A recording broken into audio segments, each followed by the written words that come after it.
दोस्तों नमस्कार, स्वागत है आपका हमारे YouTube मंच पर। दोस्तों, जिस प्रकार से हर तरह की लूट को एक कानूनी अमली जामा पहनाने का एक नया दौर चल रहा है, जरा इस दौर में गोदी मीडिया की भूमिका पर गौर कीजिए तो बड़ी से बड़ी खबर, बड़ी से बड़ी आर्थिक खबर, बड़ी से बड़ी आम आदमी की रोजमर्रा की जिंदगी से जुड़ी खबर किस प्रकार दबा ली जाती है, उसके बारे में कुछ भी कहना मौजूदा दौर में बहुत उचित जान नहीं पड़ता, क्योंकि आम लोगों को पता चल गया है कि खबरों को किस प्रकार से दबाया जाता है और जो खबरें नहीं होती है उसी को असली खबर बनाया जाता है। इलेक्टोरल बॉन्ड के नाम पर जिस प्रकार से विपक्षी दलों की फाइनेंशियल पाइपलाइन को कमोबेश बांधकर एक तरफा फंडिंग का एक संवैधानिक जुगाड़ किया गया, आपने कभी टीवी पर इसके बारे में डिबेट होते हुए नहीं देखा होगा और तमाम ऐसे मामले आपने नहीं देखे होंगे।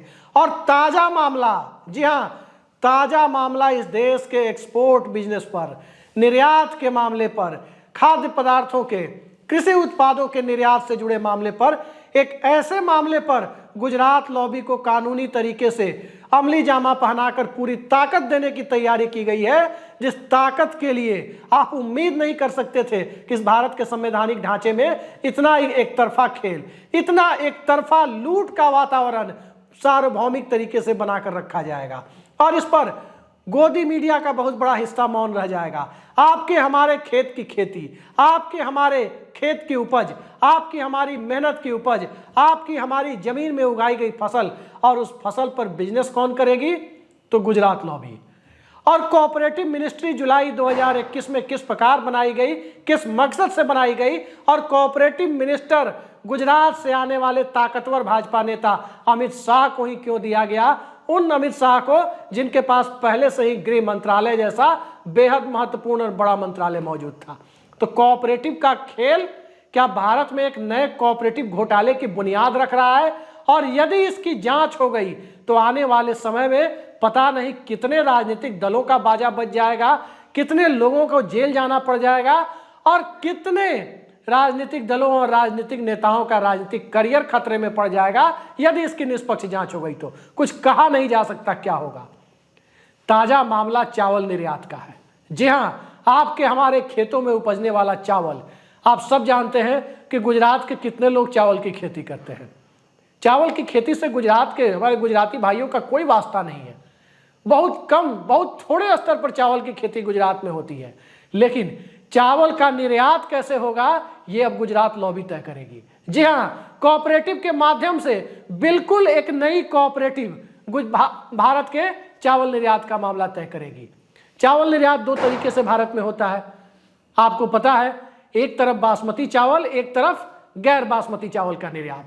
तकरीबन 44% हिस्सा, यदि अंतिम उपलब्ध आंकड़ों पर गौर करें तो तकरीबन 44% निर्यात से मिलने वाली रकम बासमती चावल के निर्यात से मिलती है और 56% चावल निर्यात से मिलने वाली रकम, इस देश को जो विदेशी मुद्रा प्राप्त होती है वो 56% गैर बासमती चावल के निर्यात से मिलती है।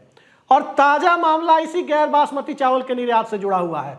जी हां, और इस खेल को यदि मैं पूरा जिस प्रकार से आपको बताने जा रहा हूं, आपको समझ में आ जाएगा कि इस पूरे खेल में गुजरात लॉबी ने कैसे कब्जा किया है, किस प्रकार से चावल निर्यात में पूरी तरह से चावल का व्यापार अंतर्राष्ट्रीय स्तर पर करने में, यानी आपके हमारे खेत की फसल का व्यापार करने में, खेती हमारी, हमें मुनाफा नहीं मिले, लेकिन मुनाफा किसे मिलेगा?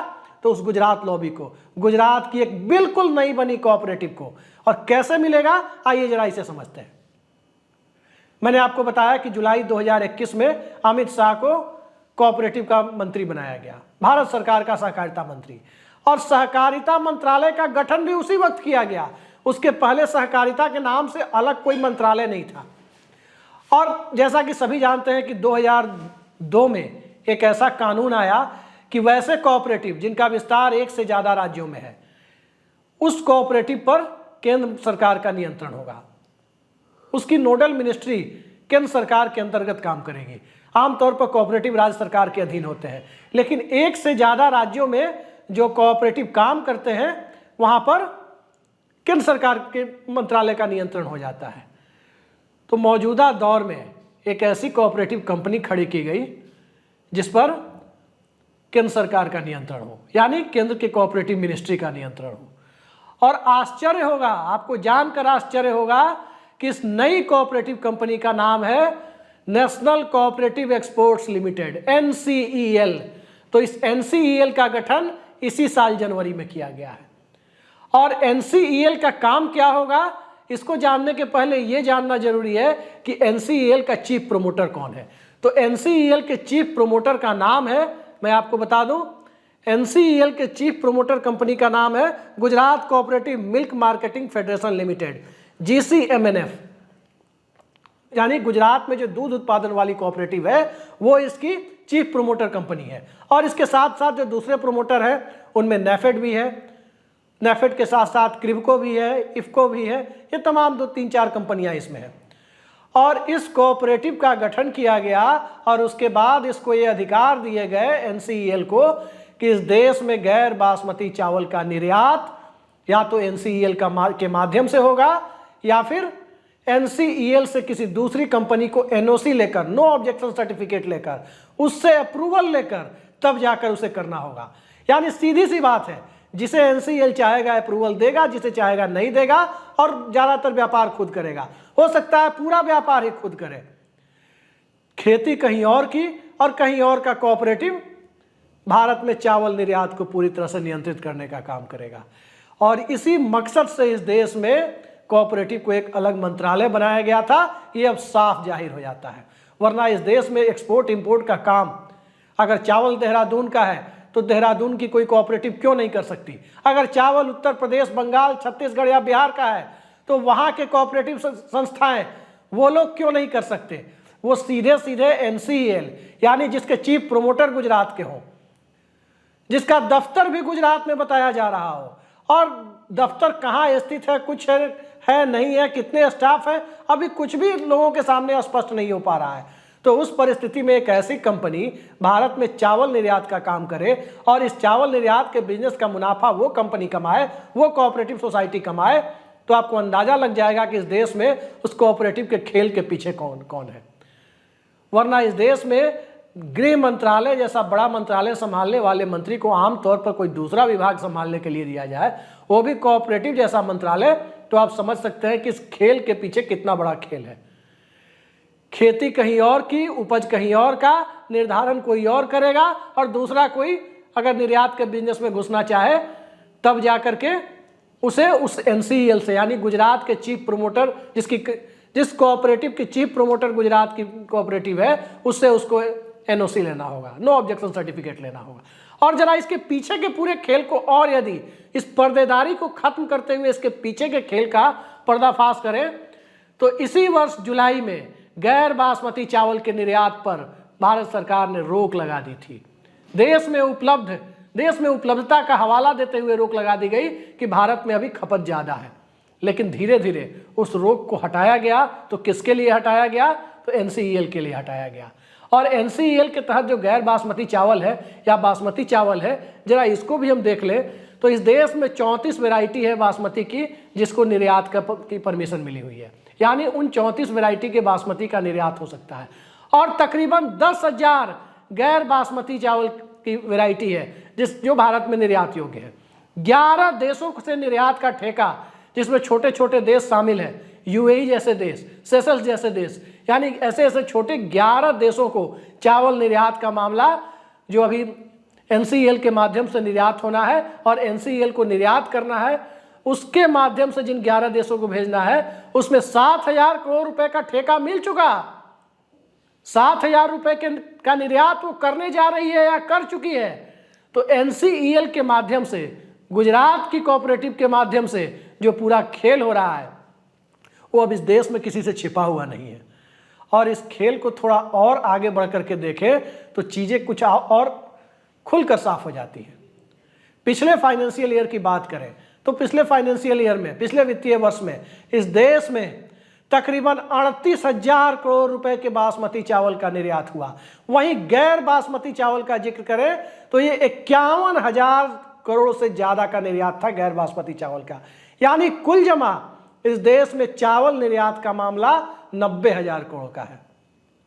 तो 90,000 करोड़ रुपए किस व्यापार पर एक बिल्कुल नई कंपनी जो इस वर्ष जनवरी में शुरू की जाती है, multi state cooperative society act 2002 के माध्यम से, यानी एक से ज़्यादा राज्यों में कारोबार करने वाली कंपनी के माध्यम से एनसीईएल को शुरू किया जाता है, स्टार्ट किया जाता है। और वो एनसीईएल इस देश में चावल निर्यात का काम संभाल रही है। उस एनसीईएल का लोगो भी अभी हाल ही में जारी हुआ है, यानी कोई पुराना अनुभव नहीं है।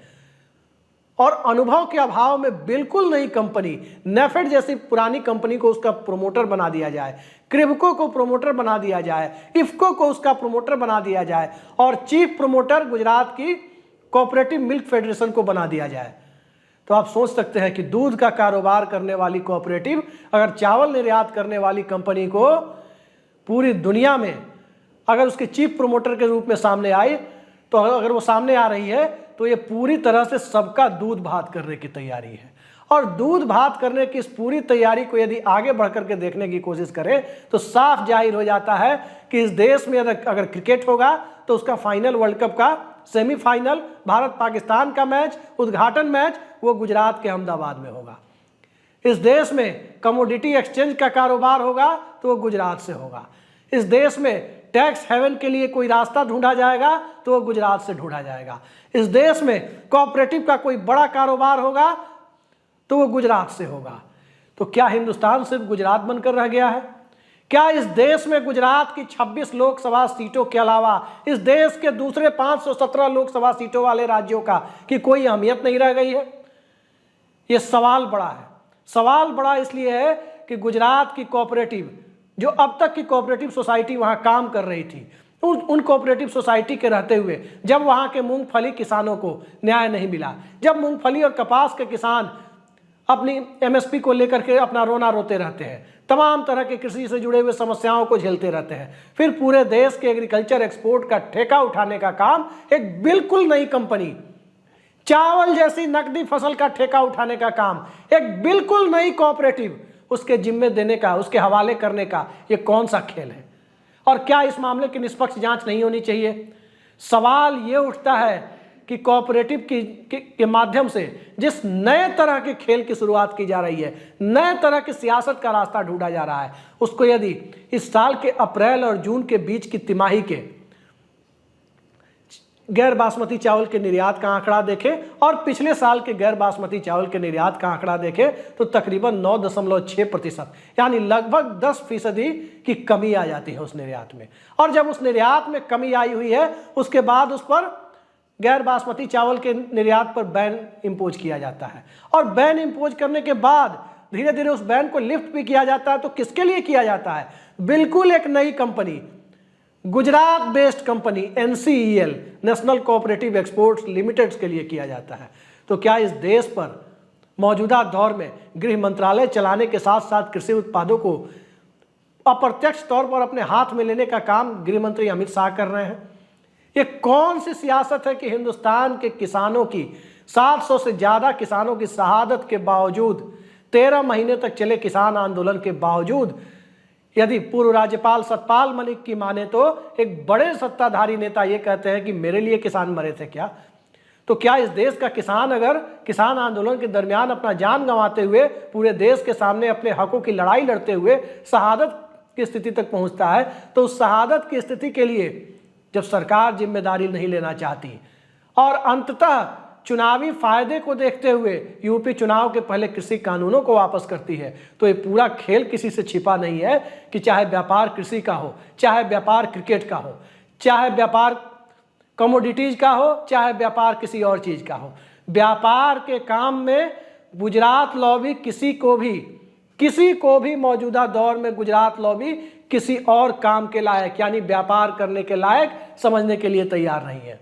और जब बिजनेस की मोनोपोली होगी तो आजकल व्यापार आधारित अर्थव्यवस्था के दौर में, ओपन मार्केट इकोनॉमी के दौर में, जब हिंदुस्तान के बाजार पर कब्जे की कोशिश गुजरात लॉबी कर रही है, चाहे वो बाजार कृषि से हो जुड़ा हो या किसी और क्षेत्र से जुड़ा हो, तो उस कब्जे की कोशिशों का सीधा असर हमारी आपकी जेब पर पड़ता है।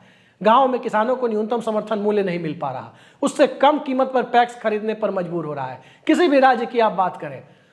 और उन सब के बीच यदि गुजरात की कंपनी एक्सपोर्ट योग्य चावल को उठाकर सीधे सीधे अपने मार्फत बेचने की कोशिश करने जा रही है तो हिंदुस्तान के दूसरे किसानों को क्या मिलेगा, दूसरे राज्य के कोऑपरेटिव्स को क्या मिलने वाला है। ये सवाल मौजूदा दौर में इतना बड़ा सवाल है कि निश्चित तौर पर आने वाली सरकार यदि इसके लिए कोई जुडिशियल इंक्वायरी कमीशन सेटअप करने की हद तक चली जाए तो यकीन मानिए दोस्तों, गोदी मीडिया के मौजूदा दौर में तमाम तरह से खबर छिपाने की कवायद के बीच ये मामला दबेगा नहीं, बल्कि इस मामले पर कई सारे नकाबपोश, कई सारे सफेदपोश आपके सामने होंगे। कईयों को जेल जाना पड़ सकता है तो कईयों को लंबी कानूनी प्रक्रिया का सामना करना पड़ सकता है। लेकिन फिलहाल इस पूरे खेल की इबारत पर यदि आप ध्यान दें तो ये साफ जाहिर हो जाता है कि कृषि के व्यापार के मार्फत जिस प्रकार से इस देश के एक खास राज्य के लोगों को पूरी की पूरी कमान सौंपने की कवायद चल रही है या सौंपी जा चुकी है, उस कवायद को यदि थोड़ा सा और ज़्यादा खोलते हुए देखने की कोशिश करें तो उस कवायद में बाकी हिंदुस्तान की मुफलिसी लिखी है, बाकी हिंदुस्तान की गरीबी लिखी है और बाकी हिंदुस्तान की कहीं ना कहीं मौजूदा दौर में जो आय घटने की खबर आ रही है उस प्रक्रिया को और तेज रफ्तार से चलते जाना है। फिलहाल के लिए इतना ही, और यदि आपने हमारे चैनल को सब्सक्राइब नहीं किया है तो सब्सक्राइब जरूर करें। नमस्कार।